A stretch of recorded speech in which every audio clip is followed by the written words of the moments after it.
Alright, so I was sent out to replace to fix a problem with 15 gallons overnight. I don't know how that was happening. I don't know if it was accurate. I think it was exaggerated because it was leaking. This is their valve in a toilet. You don't see this a lot in this area. Maybe you do elsewhere because I don't see them a lot here. So this is it slides up and down. The lever moves this up and down like so.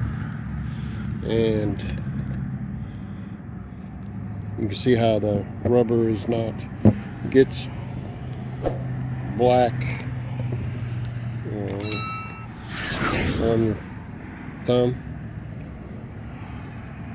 So the rubber is deteriorating big time on the black bottom part, but that wasn't where it was leaking. It was leaking on the rubber part right here. See how it's all deformed? So you had to take the toilet apart, pull the tank off, take the nut off the bottom, and when we turned the toilet off, the water meter doesn't run. So there's some kind of culprit. It looks like this. So we didn't, that's not every day around here. It's rare that I have to replace them. And most of the time they're flap type.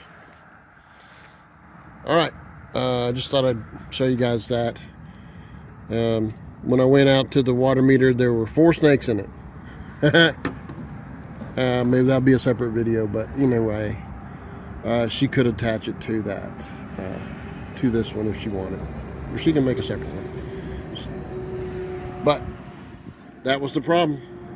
Supposedly 15 gallons a night. Just run all night long. Didn't seem to be that much water, but you know, if you bump the tank just a little bit, it seemed to leak more. Anyway, 15 gallons a night can equate to quite a lot for a month. That would be 30 gallons a day times 900 gallons. 900 gallons. That don't seem like that much to me, but maybe the water department pointed out that it was leaking. So here we go.